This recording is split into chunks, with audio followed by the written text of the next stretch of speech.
100 વર્ષ સુધી, જ્યાં સુધી આ પૃથ્વીમાં રહે ત્યાં સુધી એને બ્રજનો ત્યાગ નથી કર્યો. એ ક્યારેય બ્રજની બારે નથી ગયા. એકવાર ગયા છે એનું આપણે આગળ લઈ લેશું. અને ત્યાં સુધી આપણી બધી સખીઓની સાથે જ રહ્યા. પણ તો આપણે એમ કહી દેવું કે તો હું એ કૃષ્ણને ભૂલી ગયા હતા? નહીં.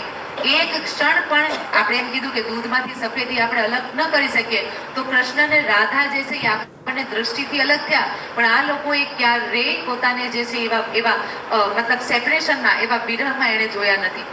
રાધા રાણીનો કૃષ્ણ પ્રત્યેનો જે વિરહ છે, અગર એમ કહેવાય કે આ વિરહના અગ્નિના ધુમાડાનો પડછાયો, માની લો કે અહીંયા આપણે એક દીવો હળગાવ્યો હોય, બરોબર છે, એમાં એક અગ્નિ હોય, આમ તમને લાલ લાલ દેખાય, પછી એમાં જે છે કંઈક ધુમાડો આમ કાળો કાળો કાળો દેખાતો હોય, અને એનો પાછો ખાલી પડછાયો પડતો હોય, તો એમ કહે છે કે રાધા રાણીના હૃદયની અંદર ઠાકોરજીના વિરહનો જે આ તાપ છે, એનો જે અગ્નિ હોય, અગ્નિનો જે ધુવાણો છે, ધુવાણાની ઉપર જે પડછાયો છે, એ પડછાયો જો જરાક એના હૃદયની બહાર નીકળી જાય સેજ માત્ર, તો અનંત કોટી બ્રહ્માંડ જે છે એ ક્ષણમાં ભસ્મ થઈ જાય, એક ક્ષણમાં બળીને રાખ થઈ જાય. હવે તમે વિચારો એ કેટલા પ્રમાણમાં વિરહનો અગ્નિ હશે જે રાધા રાણીએ પોતાના હૃદયમાં સંગ્રહ કરીને રાખ્યો છે.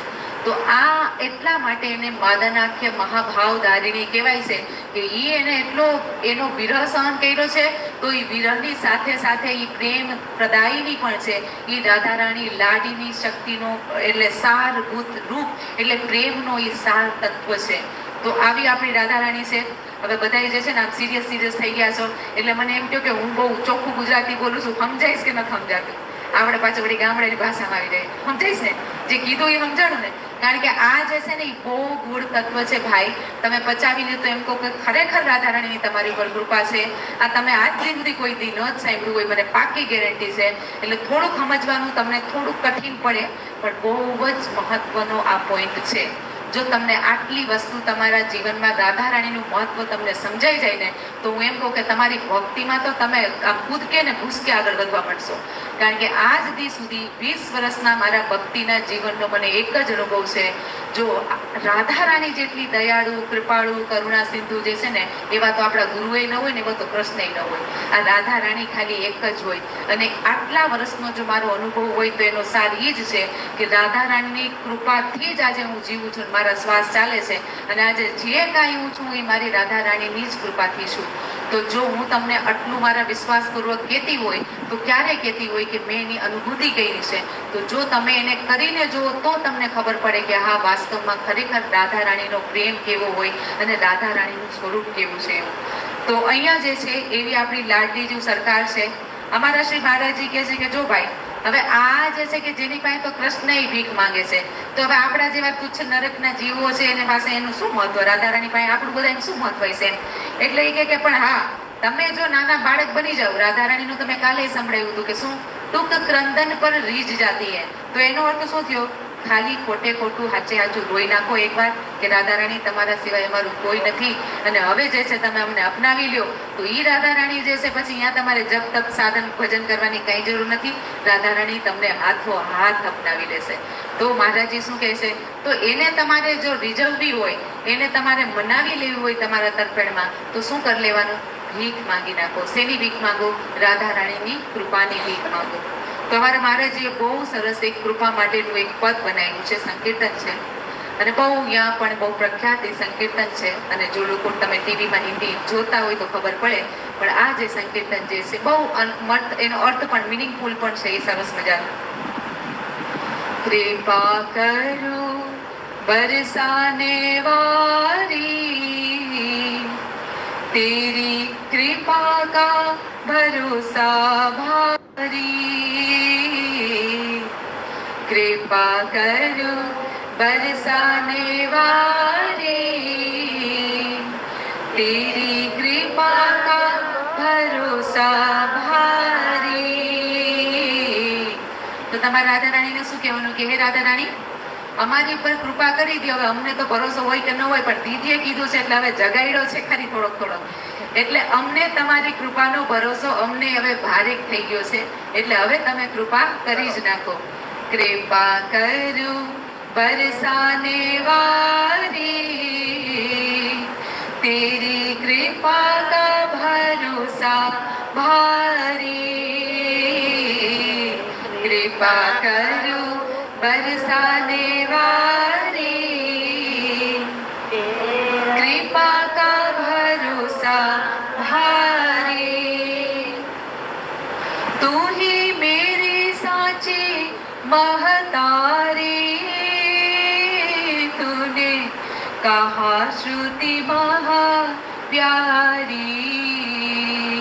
હે રાધા રાણી, તું જ મારી હાચી મહતારી એટલે માતા છો. આવું તે શ્રુતિમાં પુરાણમાં કીધું છે. એટલે અમારા જીવોની હાચી માં તો તું જ છો, તે જ કીધું છે. તું હી મેરી સાચી महतारी, कहा तूने श्रुति महा प्यारी। तेरा मन है कृपा का प्यारी,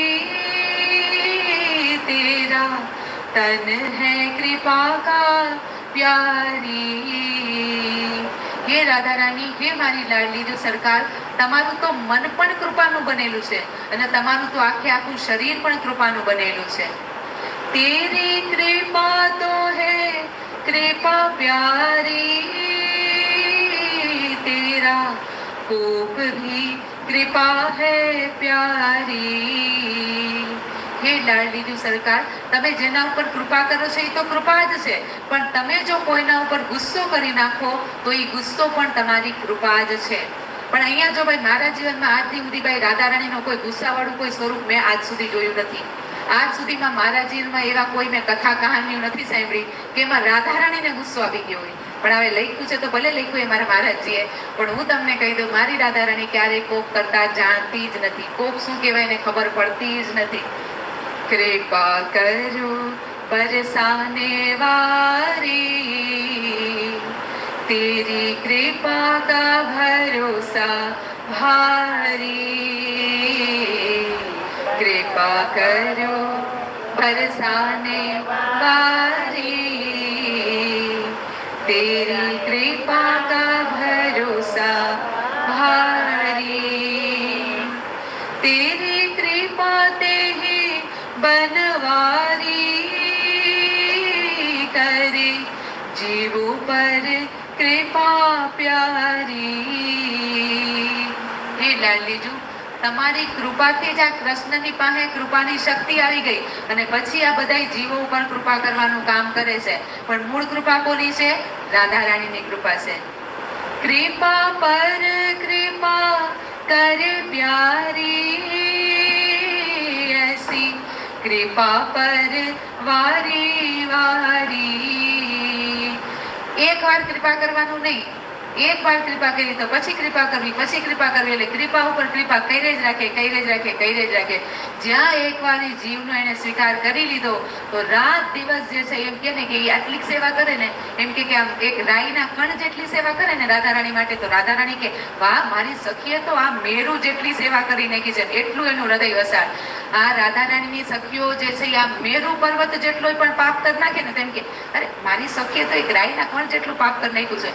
એવી આપણી કરુણામયી સરકાર, એવી આપણી એમ કહેવાય કે દયાળુ સરકાર, જે પત્ની માટે રોતો તો એની ઉપર કૃપા કરી દીધી. તો એવી રાધા રાણી બતાવો, તમે કહી દો કે કઈ એવી ભગવાન, ક્યાં એવા માતાજી છે કે જે આપણી ઉપર આટલી કૃપા કરવા તૈયાર છે. તો અહીંયા કહે છે મહારાજી આપણા વતીના કહે છે કે હે રાધા રાણી, તું તો કૃપા ઉપર કૃપા જ કેરે રાખે છે. તારી આ કૃપા ઉપર તો અમે બધાય વારી વારી છીએ. સુની કૃપા કવિરદ प्यारी, तेरे द्वार भीड़ भारी प्यारी। બરસાનામાં તમે વયા જાઓ. હવે બરસાનામાં હવે ઓલું તમારે અહીંયા ઓલું આવી ગયું ને રોપવે, અમારે અહીંયા રોપવે લાગી ગયું, એટલે ગમે ત્યારે જાવ એટલે તમને ભીડ જ માને મળે. તો શું કામે મળે? તો મહારાજજી કહે કે ભાઈ, અમે એટલી બધી તારા કૃપાના વખાણ સાંભળી લીધા રાધા રાણી, એટલે હવે તારી ભીડમાં તો, તારા દ્વારમાં તો કોઈ દિવસ માણસોનો ટોટો જે છે એ પૂરો જ નથી થતો, ભીડ જ ભીડ હોય છે. શું કામે? કારણ કે તારું એટલું બધું નામ છે કે તું જે છે એ બરસાના વાળી બધા ઉપર કૃપાની વર્ષા જ કર્યા કરે છે. कृपा करो बरसाने वारी, तेरी कृपा का भरोसा भारी।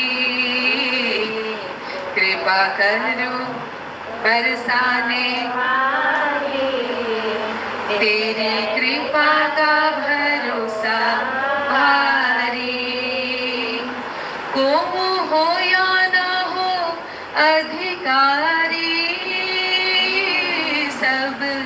पर कृपा करे प्यारी। એકવાર રાધારાણી પાસે કોઈ આવી ગયું તો ભાઈ એને પેલા કોઈ દી ભજન કર્યું છે, ભાઈ એને કોઈ દિવસ રાધારાણીનું નામ લીધું છે? નહીં. આવનારો જીવ અધિકારી છે કે નથી, ઓલો જે છે એની પત્ની માટે કિશોરી કિશોરી રડે છે, એને કઈ રાધારાણીથી મતલબ નથી. તો આવનાર શરણાગતનું એ જોતી જ નથી કે એનું શું પાપ છે, શું પુણ્ય છે, એ અધિકારી છે કે નથી. એ બધાય ઉપર રાધારાણી કેવલ ને કેવલ કૃપા જ કરે છે. मुझे पर कृपा करो प्यारी, तब जानू तू कृपालो प्यारी।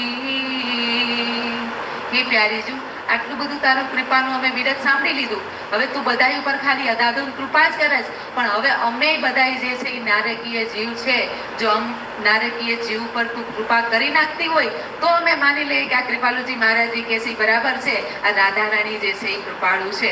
તો હવે અહીંયા શું આપણે કહીએ છીએ રાધારાણીને કે હે રાધારાણી, તું મારી પર પણ કૃપા કરી નાખ, તો હું માની લઉં છું કે તું જે છે એ કૃપાળુ છે. તેરી કૃપા પાકે पिया प्यारी, बनी गए हैं कृपालु प्यारी। ये लाडली जो सरकार, તારી કૃપા પામીને જ, તારી કૃપા જ્યારે મળી ત્યારે જ શ્રી કૃષ્ણ જે છે એ કૃપાળુ બની ગયા છે. તો આવી આપણી રાધારાણીની કૃપા શક્તિ છે. આપણી રાધારાણી અંદર બહાર મન તન મન ધન એનું સર્વસ્વ જે છે એ ખાલી કૃપાથી જ બનેલું છે. અને જો આપણે એના શરણમાં જઈએ તો એ આપણા કાંઈ ગુણ અવગુણ જોતી નથી, એ આપણને બધાયને એક ક્ષણમાં સ્વીકાર કરે છે. પણ એ શરણાગતિ કેવી હોવી જોઈએ? ખાલી આપણે રાધા રાણી માટે જ રાધા રાણીની ભીખ માંગતા હોવા જોઈએ. રાધા રાણીની પ્રેમ, રાધા રાણીની સેવા, રાધા રાણીનું ધામ, જો આ માંગીને તમે ભગવાન રાધા રાણી પાસે જાઓ છો તો રાધા રાણી એક ક્ષણનો પણ વિચાર તમને અપનાવવામાં નહીં કરે.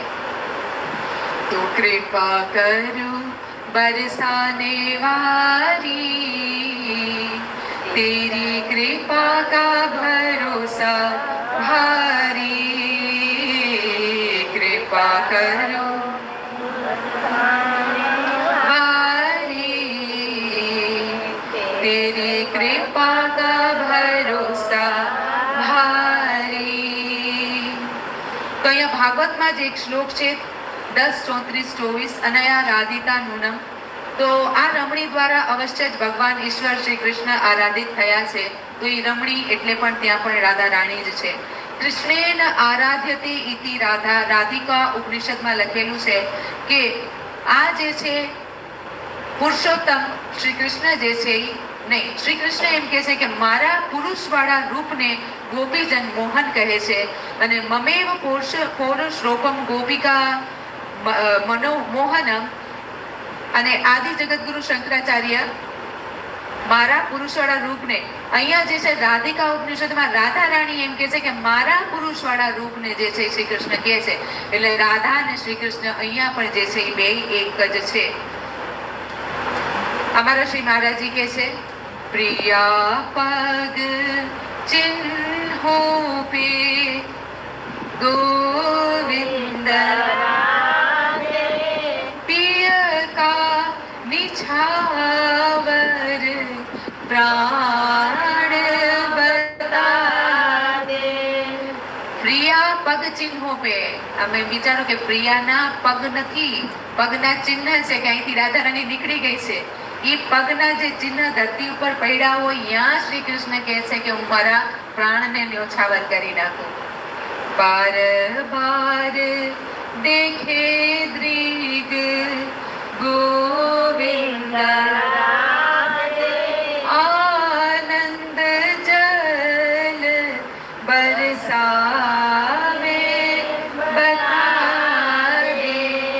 રાધા રાણી એની સખીઓ સાથે અહીંથી નીકળી ગઈ, પાછળથી ભાઈ કૃષ્ણ આવી ગયા પણ દર્શન ન થયા રાધા રાણીના.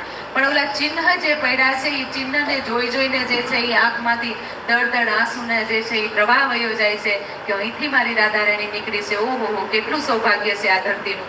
તો આ જે છે એ રાધા રાણીના કેવલ ચરણોનું મહત્વ છે, કૃષ્ણના હૃદયની અંદર છે. ન પાયો પાર હરિવું સોઈ રાધા, કોટી કમલા કિંકિરી अस राधा कृपालु धन नाम रूप गुण राधा हमारू धन राधा राधा राधा. ઠાકોરજી જે છે એ કેટલાય રૂપ લઈ લઈને થાકી ગયા તો એ રાધા રાણીના પાર ન પામી શક્યા ક્યાંયથી. અને કોટી કોટી કમલા જે લક્ષ્મીજી જે છે એ રાધા રાણીની કિંકિરી છે, દાસીઓ છે. કૃપાલુ ધન નામ રૂપ, આ કૃપાલુ જે છે આપણા શ્રી મહારાજજી જે છે એનું ધન શું છે તો એ રાધા રાણીનું નામ રૂપ લીલા ગુણ એ જ જે છે એ એમનું ધન છે. તો આગળ જે છે એ અમરા અવતાર આપણે આવી ગયો, દંતવક્રનું જે છે એ ઉદ્ધાર થઈ ગયો, વિદુરથનો ઉદ્ધાર થઈ ગયો, બલરામજી તીર્થયાત્રામાં વહી જાય છે, શ્રી કૃષ્ણ દ્વારા સુદામાજીનું સ્વાગત કરવામાં આવે છે. સુખદેવજી કહે છે કે ભાઈ પરીક્ષિત, એક બ્રાહ્મણ ભગવાનના પરમ મિત્ર છે, બ્રહ્મજ્ઞાની છે, વિષયોથી વિરક્ત છે, શાંત ચિત્ત અને જીતેન્દ્રિય છે, ગૃહસ્થ છતાં પણ સંગ્રહ નથી કરતા અને પરિગ્રહ નહીં, એટલે કે ખોટું એને આવશ્યકતા ન હોય એનું એને સંગ્રહ નહીં કરવાનો, અને પ્રારબ્ધ અનુસાર જે મળે છે એમાં સંતુષ્ટ રહે છે. તો ભાઈ તમારી પાસે ફોન હોય તો તમે બોલાવો. છે ફોન છે ઓલા લોકોને? બોલાવજો. ફોન જ નથી કોઈની પાસે? તારી પાસે કોની પાસે ફોન છે? તમે માસી કરો જો સિયા ભાભીને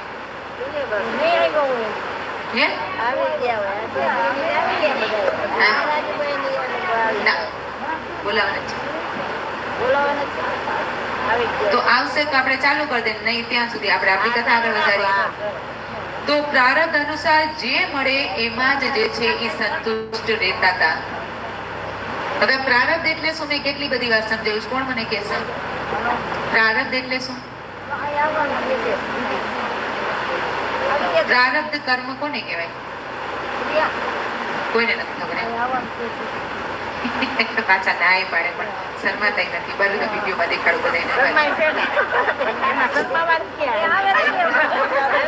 જો મેં ન શીખ્યું હોય, ન આવડતું હોય ને તો ન શરમાવાય, પણ મેં શીખવી દીધું તોય ન આવડે તો શરમાવું પડે.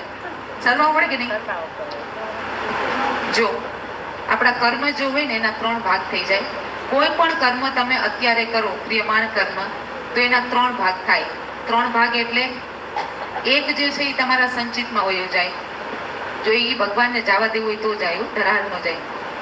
એ કર્મ કર્યા પછી એનું ફળ યા તો સંચિતમાં જાય, યા તો એનું ફળ જે છે એ પ્રારબ્ધમાં વયું જાય, યા તો એનું ફળ જે છે એ કર્મમાં વયું જાય, ક્રિયમાણ કર્મમાં વહી જાય. તો હવે પેલા ક્રિયમાણ કર્મ શું? તો કે ક્રિયમાણ કર્મ એટલે અત્યારે તમે જે કઈ કર્મ કરો છો એને ક્રિયમાણ કર્મ કહેવાય. સંચિત કર્મ કોને કહેવાય? તો કે ભાઈ તમે આ જન્મ નહીં, તમે કેટલાય જન્મ લઈ લીધા, તો કેટલાય જન્મના કેટલાય કર્મો જે છે એ સંચિત, એનો સ્ટોક જે છે, સંગ્રહ છે એ આપણા ખાતે પડ્યો છે, એને કહેવાય સંચિત કર્મ. તો એવા સંચિત કર્મ આપણે બધાયના એમ કહેવાય કે એની કઈ ગણના જ નથી. અનંત અનંત સંચિત કર્મો આપણા બધા પાસે છે, કારણ કે આપણા જન્મો જ અનંત અનંત થઈ ગયા છે અત્યાર સુધીમાં. ગીતામાં મેં ઘણી વાર એ શ્લોકનું જે છે એ તમને કીધું છે. ભગવાન ગીતામાં કહે 4 ને 5, ચોથા અધ્યાયના 5મો શ્લોક, બહુની મે વ્યતીતાની જન્માની તવ ચાર્જુન. ભગવાન કહે કે હે અર્જુન, મારા અને તારા અનેક જન્મ થઈ ચૂક્યા છે, એ બધાને હું જાણું છું, પરંતુ તું નથી જાણતો. એટલે આપણા બધાના સંચિત કર્મ જે છે એ અનંત છે. હવે આ સંચિત કર્મમાંથી અમુક હિસ્સો જે છે એ તમને આ જન્મમાં ભોગવવામાં દેવામાં આવે, એ જો હિસ્સો છે એને શું કહેવાય? પ્રારબ્ધ. એટલે તમારું પ્રારબ્ધ આપણે એમ કહીએ કે 6ઠ્ઠીના લેખ, તો ત્યારે જ તમે જન્મો એની સાથે જ નક્કી થઈ જાય તમારું જીવન કેટલું થશે, તમારી પાસે કેટલો રૂપિયો આવશે, કેટલું તમે ભણતર કરશો, કોણ તમારા પતિદેવો બનશે, કોણ જે છે તમારા બાળકો બનશે. આ બધું જે છે એ પ્રારબ્ધમાં પહેલાથી જ નિશ્ચિત હોય છે. આના માટે તમે ગમે એટલી દોડાદોડી કરી નાખો તોય એના સમય પહેલા નથી મળવાનું, અને આના માટે તમે કાંઈ ન કરો તોય એના સમયે તમને મળી જવાનું છે. તો હવે ખબર પડી પ્રારબ્ધ કોને કહેવાય? કોણ કહેશે મને પ્રારબ્ધ? પ્રારબ્ધ કોને કહેવાય? એક લાઈનમાં કહી દઉં. હાલો અલકામાં શીખે. પ્રમુખ શ્રોતા ને કેવું પડે, પરીક્ષિતની જેમ તો તમે જ બેઠા જાજા. અહીંયા આ બે માસીની પાસે કેમેરો આવી કઈ દેખાય નહીં મને, તમે જ દેખાય.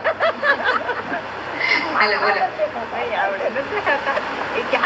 હા ન દેખાય ને આ કેમેરો એટલે જ કહું છું એ પણ મારી એ બધા આમે ધ્યાન જ ન હોય તમારી આમે ધ્યાન હોય એટલે 2-3 માંથી આમ ધ્યાન હોય પાછું મારું અહીંયા પાછું ઓછું ધ્યાન હોય. હાલો કયો છે હાલો કયો લેજો એ તો કે ધ્યાન જ નથી લેવડે તો હાવ બખાવે કયો છે દેખાવ નહીં એટલે ધ્યાન ન રહે તો તમારે કેમેરાની અંદર જોવાનું પછી એમાં તો દેખાવ ને કયો પ્રારબ્ધ એટલે શું?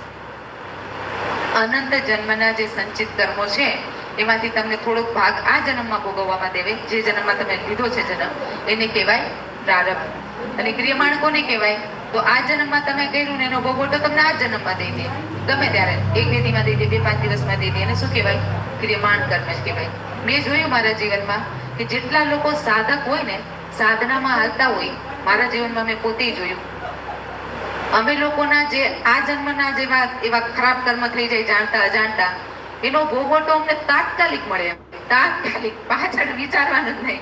તો મને એમ થાય કે હાડું આમ કેમ એમ. પછી મને કોઈક મહાપુરુષના વાક્યોમાંથી ખબર પડી એ એટલા માટે મળે કે ભગવાન કે તમારું સંચિત મારે ક્યાં રાખવાનું છે? હવે તમને તો હવે સીધું રાધારાણીના ધામમાં જ મોકલવાના છે, એટલે હવે તમારું કાંઈ ભેગું થવા જ દેવું નથી. એટલે જ્યાં કાંઈ કર્યું એનું તાત્કાલિક ફળ ભુગતાવી અને ચૂકતે કરી નાખવાનું.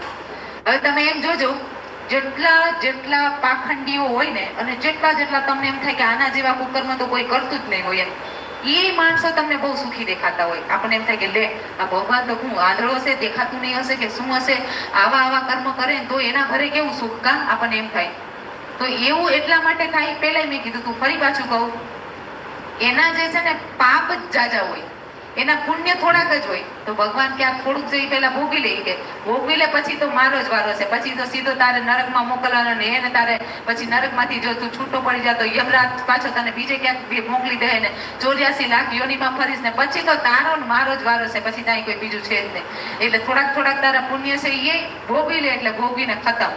પણ ઓલા જે લોકો સાચા રસ્તે હોય, જે સાધકો હોય, ભગવાનના રસ્તે ચાલતા હોય, તો એ બિચારા તો આમે એ તો સીધા સાદા જ હોય, એવા પાપ કરતા ન હોય. અને બીજી વસ્તુ થોડું ઘણું હોય તો એ ભગવાન તરત ભોગાવીને એનો સપાટો કરી નાખતા હોય. એટલે એની પાસે જે છે એ આપણને એમ થાય કે આ દુઃખ ને દુઃખ જ છે.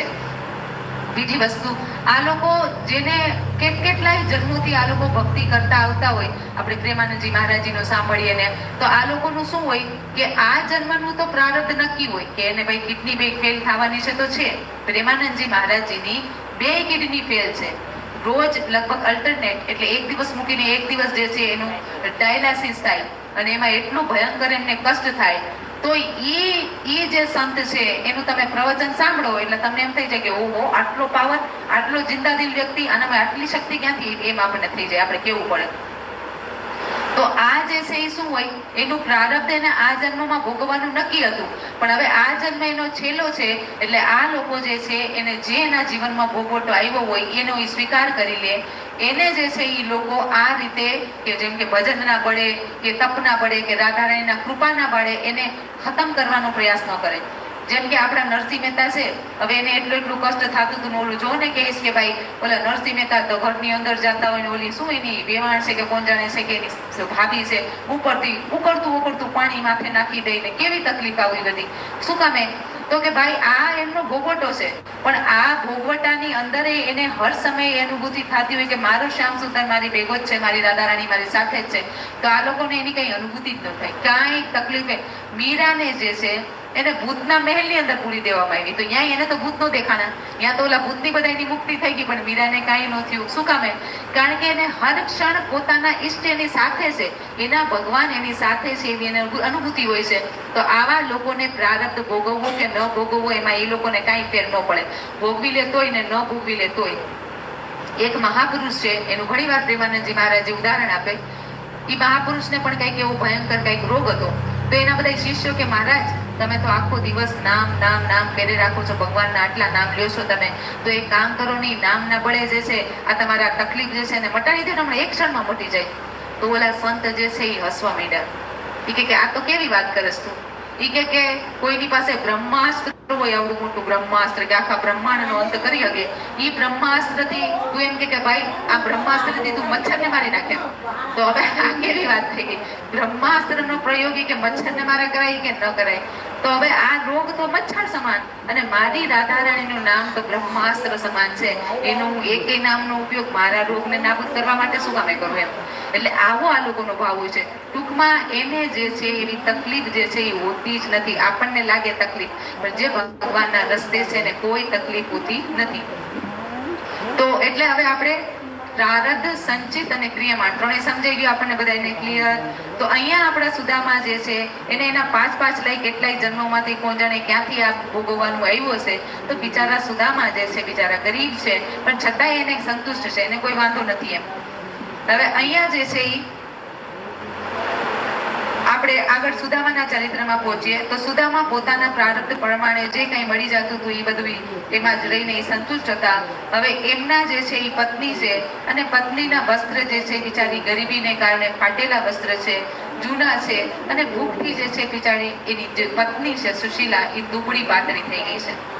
હવે જો અહીંયા આપણે હું જે ભાગવતનું વર્ણન કરું છું, સુદામા ચરિત્રનું જે હું વર્ણન કરું છું એ જેમ ભાગવતમાં લખ્યું છે એમ અક્ષરશઃ વર્ણન કરું છું. અહીંયા આપણે જે લીલા જોશું એમાં થોડુંક અંતર છે, એટલે એ થોડુંક હવે આપણે લેટેસ્ટ સ્ટાઇલમાં લઈએ છીએ. એ ખાલી સ્ટાઇલ જ છે, બાકી અસલી જે હું તમને કહું છું એ જ સમજવાનું તમારે.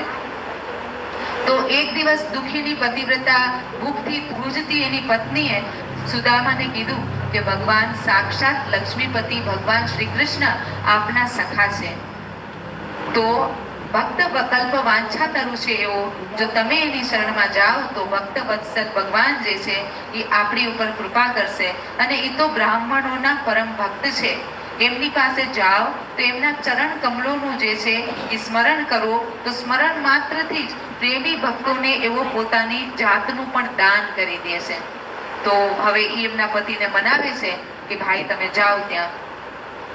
ભક્તોને ધન, વિષય સુખ જે અત્યંત વાંછનીય નથી. ભક્ત કોઈ ઈચ્છે નહીં કે ભાઈ ધન આપી દો ભગવાન, કે સંસારનું આ કોઈ સુખ આપી દો, ન માંગે. પણ આપી દે તો શું આશ્ચર્ય છે, પણ જો એ પ્રેમથી દઈ દો તમારે લઈ લેવાય ને. એમ પાછી સમજાવે છે માંગશું નહીં આપણે, પણ વયા જાતા ને જે મેળવી હોય. તો સુદામા જે છે વિચાર કરવા લાગ્યા કે જો ભાઈ ધનની તો કોઈ વાત નથી, પણ ભગવાનની આપણને આને યાદ દેવડાવી દીધી, મારા મિત્રની, મારા સખાની. તો કેટલાય વર્ષો વીતી ગયા, તો એકવાર મળીને તો જરૂર આવવું જોઈએ, દર્શન તો જરૂર કરી આવવા જોઈએ. એટલે સુદામાએ નિર્ણય કર્યો કે હાલો પાક્કું હવે આપણે જવું છે. તો કે બ્રાહ્મણી હું જાઉં છું, પણ આપણે તું એક વાત વિચાર કે આપણે જવું હોય તો કઈક ભેટ દક્ષિણા લઈને જવું જોઈએ. એમ કહેવાય ને કે રાજા પાસે જાઓ કે ગુરુ પાસે જાઓ તો અહીંયા તમારે કઈક ભેટ ને દક્ષિણા લઈને જવી જોઈએ, ખાલી હાથે ન જવું જોઈએ. તો બ્રાહ્મણી જે છે પડોશી પાસેથી જઈ અને 4 મુઠ્ઠી તાંદુલ માંગીને લાવે છે. એક બાંધેલા એક કપડામાં બાંધી દે છે, અને એને લઈને સુદામા જે છે એ દ્વારકા તરફ હાલી નીકળે છે. હવે માર્ગમાં દર્શન કેમ મળશે એની એને ચિંતા થાય છે. હવે દ્વારકાના એ ચિંતા કરતા કરતા તો ક્યાં તો એ દ્વારકામાં ક્યારે પહોંચી ગયા એને પોતાને ખબર નથી. હવે જ્યાં દ્વારકામાં પહોંચી જાય છે તો સૈનિકોની 3 છાવણીઓ છે. એટલે પેલા એક પડાવ સૈનિકોનો, પછી બીજો, પછી ત્રીજો પડાવ, એટલે 3 છાવણીઓ છે. તો અહીંયા આપણે હરિદ્વાર પાલો સુદામા છે કનૈયા છે કહી દો ને. અહીંયા કનૈયાને ક્યાંય રોકવામાં આવ્યા નથી ભાઈ. કનૈયો છે કૃષ્ણના મેન જે જ્યાં રૂકમણી ને કૃષ્ણ બેઠા હતા ને ત્યાં સુધી પહોંચી ગયો, પણ ત્યાં કોઈ એને રોકતું નથી. કારણ કે આપણા કાનુડાના દરબારમાં બ્રાહ્મણોનું ખૂબ જ સ્વાગત અને એમ કહેવાય ને કે એનો સત્કાર થતો હતો. એટલે ત્યાં કોઈ દિવસ એને ક્યાંય રોકવામાં આવ્યા નથી. તો 3 સૈનિકોની છાવણી ક્રોસ કરી દીધી, પછી 3 ડ્યોઢીઓ પાર કરીને હવે અહીંયા જે છે એ ભગવત ધર્મનું પાલન કરવા વાળા અંધક અને વૃષ્ણિવંશીઓના મહેલ એના પછી આવ્યા, તો એને પણ એને પાર કરી દીધા. એટલે સુદામા તો આ બધું જોતો જાય કે ક્યાં છે મારો કાનો, ને એમ ગોતતો એ તો અંદર જાતો જાય. પણ એને અહીંયા કોઈ પણ સૈનિક કે કોઈ પણ દ્વારપાલ ક્યાંય રોકતા નથી. હવે વિષ્ણુવંશીઓ અને યાદવના મહેલો તરફથી જ્યાં પહોંચવું અત્યંત કઠિન છે. જો આ વિષ્ણુવંશીઓ અને યાદવના મહેલ છે ને ત્યાં સુધી એક કોઈ અજાણ્યાને ન જવા મળે, પણ કેમ કે ભગવાનના ઘરે બ્રાહ્મણોનું માન છે, સન્માન છે, એટલા માટે છેક ત્યાં સુધી પહોંચી ગયો. એમની વચ્ચે ભગવાન શ્રી કૃષ્ણના 16,000 રાણીઓના મહેલ હતા. એમાંથી એકમાં એમણે પ્રવેશ કરી લીધો. મહેલ જે છે એ ખૂબ સજાવેલો આમ સરસ મજાનો. પ્રવેશવા જેવા એ પ્રવેશાયમાં પ્રવેશતા જ એને લાગ્યું કે જાણે આપણે તો બ્રહ્માનંદના આનંદમાં ડૂબકી લેવા માંડ્યા. એટલે એમ અંદરથી એકદમ આહલાદ આનંદ થવા લાગ્યો. શ્રી કૃષ્ણ પ્રાણપ્રિયા રૂકમણીજીના પલંગ પર બિરાજેલા છે. બ્રાહ્મણ દેવતાને દૂરથી જોયા એટલે જેવા કૃષ્ણએ જોયા કે ભાઈ મારો સુદામા આવે છે એટલે શ્રી કૃષ્ણ ઉભા થઈને જાય છે, પોતે જ જાય છે. ત્યાં કોઈ સૈનિકોને એને કહેવા જવાની જરૂર નથી. એને તો હજારો આંખો છે, કાનોડાને કોઈ કહેવા જાય ને એ સાંભળે નહીં એવું નથી. એટલે એ પોતે જ આવીને અહીંયા જાય છે સુદામા પાસે અને ખૂબ આનંદથી ભુજ પાસમાં એટલે બાહોમાં જે છે એ આલિંગન કરી લે છે અને ખૂબ આનંદિત થાય છે ભગવાન અને સુદામા પોતે પણ. અને એમના કમલ સમાન કોમળ નેત્રોમાંથી પ્રેમના આંસુ વરસવા લાગે છે. પોતાના પલંગ પર બેસાડી ખુદ જે છે એને પૂજાની સામગ્રી મગાવી અને તેમની પૂજા કરવા લાગ્યા. ભગવાન તો બધાને પવિત્ર કરનારા છે, છતાં પણ બ્રાહ્મણ દેવતાના પગને પખારીને એનું ચરણોદક જે છે એ પોતાના માથા પર લે છે. શરીરમાં એના ચંદન અર્ગજા કેસરનું લેપન કરી સુગંધિત ધૂપથી મિત્રની આરતી કરે છે અને ભલે પધાર્યા એમ કહી અને સુદામાનું જે છે એ સ્વાગત કરે છે. સ્વયં ભગવાનની જે પત્ની રૂકમણી જે છે એ ચવર ઢોળાવા લાગી છે. અંતપુરની જે બાકીની સ્ત્રીઓ જે છે એ બધી એકદમ આશ્ચર્યચકિત થઈ ગઈ કે આ શું કહેવાય કે આવા ભગવાન જેને આપણે બધા આખા વિશ્વ પૂજે છે અને એ ભગવાન આની પૂજા કરે છે. આ બ્રાહ્મણનું આટલું સૌભાગ્ય કોણ છે આ બ્રાહ્મણ એમ. તો અહીંયા જે છે એ ભગવાન સુદામાના હાથમાં હાથ પકડીને અને પોતાના પૂર્વ જીવનની ઘટનાઓનું સ્મરણ કરવા લાગે છે. ભગવાન કહે કે ભાઈ જો આપણે ગુરુકુળમાં હતા ત્યારે કેવા મજા હતા કા. આપણે બે કે એકવાર ઈંધણના લાકડા લેવા માટે ગયા હતા અને જંગલમાં ગયા હતા. કેવું થયું ઓહો ઘોર જંગલમાં આપણે પહોંચી ગયા અને અહીંયા વગર ઋતુએ વરસાદ આવી પડ્યો એકાએક. અને વરસાદ એવો આવ્યો કે એવો ધોધમાર કે આપણને જે છે એ કઈ દિશાનું જ ભાન ન રહ્યું કે કઈ દિશામાં જવું. એટલો વરસાદ અને એટલી વારમાં તો હાવ સંધ્યાઈ થઈ ગઈ, અંધારું થઈ ગયું, આપણને કાંઈ દેખાતું નતું. કેવા આપણે એકબીજાનો હાથ પકડીને આમથી આમ ને આમથી આમ ભટકતા હતા. તો આવી બધી જે છે એ યાદ જે છે એ લોકો બે એકબીજાને કરવા લાગ્યા. હવે અહીંયા જો આપણે ઓલી ચણાની ને ભાઈ ખાઈ ગયા ને પછી ગરીબ થઈ ગયા ને આવું બધું આ બધું ભાગવતમાં લખ્યું નથી એટલે હું કઈ બોલવાની નથી. આપણે ભાગવતમાં લખ્યું હોય તો બોલવાનું, ન લખ્યું હોય તો નહીં બોલવાનું. તો આપણે એવું કઈ સાંભળ્યું નથી કે ચણા ખાઈ ગયા હતા આશીર્વાદ દઈ દો, સાપ દઈ દો ને એવું કઈ નથી. તો અહીંયા જે છે એકબીજાના હાથ પકડી આપણે ભટકતા રહ્યા. ગુરુદેવ શાંતિપની મુનિને જ્યારે ખબર પડી તો એ પણ બિચારા વિચાર કરવા લાગ્યા કે હવે રાતમાં તો કેમ જવું. પણ જેવું સૂર્યોદય થાય એટલે જલ્દી સવાર થતા જ કે બેયને અમે આપણે શોધવા નીકળી પડશું એમ. હવે અહીંયા જે છે એ ગુરુદેવ જે છે એ સવારે આવવા માટે અત્યંત આતુર થઈ ગયા અને ગુરુદેવ તેમની સેવાથી જે છે સવારે જ્યારે મળે છે ત્યારે ખૂબ પ્રસન્ન થાય છે અને ખૂબ પ્રસન્ન થાઈને કહે છે નાહી મિજ્યા પ્રજાતેભ્યામ 10:80:34 પ્રિય મિત્ર હું બધાની આત્મા છું. આ ભગવાન શ્રી કૃષ્ણ કહે છે. કોને? સુદામાને કહે છે. પ્રિય મિત્ર હું બધાની આત્મા છું, બધાના હૃદયમાં અંતર્યામી સ્વરૂપથી વિરાજમાન છું. મેં કીધું હતું કે આપણા બધા જીવોના અંતઃકરણની અંદર ભગવાનનું એક સ્વરૂપ બેઠું છે ક્ષીરોદશાહી બ્રહ્મા વિષ્ણુનું. તો એ ક્ષીરોદશાહી વિષ્ણુ જ શ્રી કૃષ્ણનો જ અંશ છે. એટલા માટે ભગવાન અગર એમ કે હું વિરાજમાન છું તો એક જ છે એટલે આપણે એને અલગ નથી માનવાનું. હું ગૃહસ્થના ધર્મ, પંચ મહાયજ્ઞ આદિથી, બ્રહ્મચારીના ધર્મ, ઉપનયન આદિથી, વાનપ્રસ્થીઓના ધર્મ, તપસ્યા આદિથી એટલો સંતુષ્ટ